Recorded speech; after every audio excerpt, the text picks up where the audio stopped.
सत्यपाल मलिक अपनी बेबाक अंदाज के लिए बहुत मशहूर हैं। आपको याद होगा जब ये कश्मीर में गवर्नर थे तभी इन्होंने बहुत सारे मामले उजागर किए थे और सरकार की खामियां गिनाई थी और वन ऑन वन कांटेक्ट बनाने के लिए सिफारिश भी की थी। उन्होंने बहुत सारे सुझाव दिए थे कि कश्मीर में कश्मीरियत किस तरह जिंदा रहे और कश्मीर के लोगों को किस तरह उनके जख्मों पर मरहम लगा करके उनके दुखों को बांटा जा सकता है। उनको मेन विचारधारा में लाने के बहुत सारे तरीके बताए थे। उसके बाद वहां से उनको हटा दिया गया, गोवा भेज दिया गया। गोवा में भी वो अच्छा काम कर रहे थे और गोवा में बल्कि उन्होंने कुछ ऐसे मामलों को उजागर करने की कोशिश की जिसमें उन्हीं की यानी बनाए हुए गवर्नर बनाए हुए पार्टी यानी भारतीय जनता पार्टी के बड़े नेताओं के भ्रष्टाचार के आरोपों मामलों को वो उजागर कर रहे।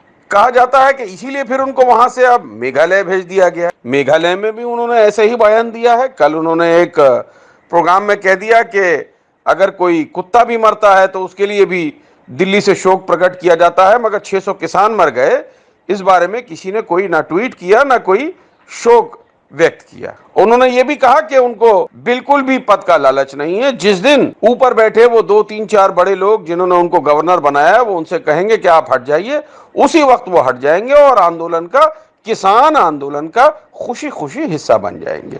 अब ये तो समय बताएगा कि सत्यपाल मलिक को हटाया जाता है कि नहीं, लेकिन ये बात तो जरूर है कि इतना करने के बाद कश्मीर से गोवा और गोवा से मेघालय आने के बाद भी अगर उनको वो 2-3 बड़े लोग बर्दाश्त कर रहे हैं तो कोई जरूर बात है कि इनका कद इतनी आसानी से छोटा नहीं किया जा सकता राजनीति में। तो आजकल इशू है किसानों वाला, उस पर तो बोलूंगा तो कंट्रोवर्सी हो जाएगी। ये अखबार वाले ऐसा कर देते हैं कि मैं 2 हफ्ते तक ये इंतजार करता हूं कि दिल्ली से कोई टेलीफोन तो नहीं आ रहा। और हालांकि गवर्नर को हटाया नहीं जा सकता, फिर भी जो मेरे शुभ चिंतक हैं वो इस तलाश में रहते हैं कि ये कुछ बोले और ये हटे। कुछ उस पे लिख देते हैं फेसबुक पे कि गवर्नर साहब जब इतना आप महसूस कर रहे हो तो आप इस्तीफा क्यों नहीं देते। मैं कहा भाई आपके पिताजी ने बनाया था, मुझे जिसने बनाया था ना तो मैं वोट से बना, मुझे बनाया था दिल्ली में 2-3 बड़े लोग हैं उन्होंने, और मैं उनकी इच्छा के विरुद्ध बोल रहा हूं। तो ये तो मैं जान के बोल ही रहा हूं कि उनको दिक्कत होगी। वो जिस दिन मुझे कह देंगे कि हमें दिक्कत है छोड़ दो, मैं 1 भी मिनट नहीं लगाऊंगा। और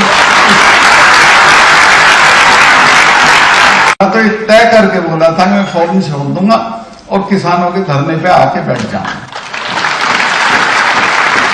देश में इतना बड़ा आंदोलन आज तक नहीं चला है जिसमें 600 लोग शहीद हो गए।